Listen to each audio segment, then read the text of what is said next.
So now we're going to do the wave from on top of the bed. I'm going to start with my feet against the shoulder rest. It will be a high heel. I have one red spring. I'm going to kind of push myself up. I have that high heel position. I would like for the thumbs and the fingertips to be on the same side of the bar, and you're going to be just a little bit wider than shoulder distance. You do not want to be over the top of the bar to start off. Now as I go through, I'm going to push through heels. I get down into my hips.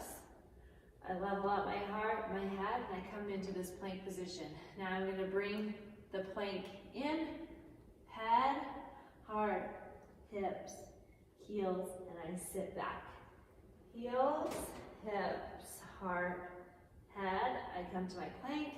I bring the plank in, head, heart, hips, and heels.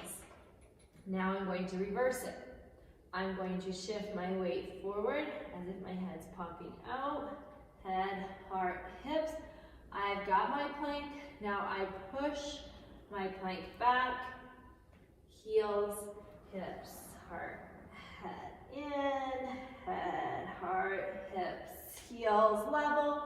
I push back from my plank, then pull the hips, heart, in, head. And once you really start to get into it, you can increase the flow and feel the wave.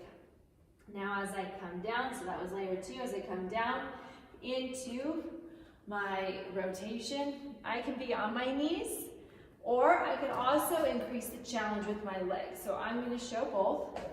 The first one, as I push out, I'm going to get this arm in a nice line. I'm going to open up the bed. Then as I exhale, I'm going to weave under. As I inhale, I'm going to open up. And then as I exhale, I'm going to weave under. Now if I wanted to increase the challenge on that, I can open out, plank, then weave under and flex. Now the saw, I'm going to take my hand to the side of the bed. And now as I reach through, I'm going to press out, come in, and flex. Press out, inhale, exhale.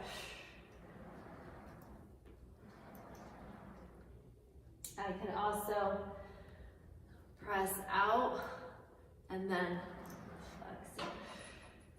Press out and flex in. Or press out, have the arm forward and flex and reach. Have the arm forward and flex and reach. You can play with reversing the saw.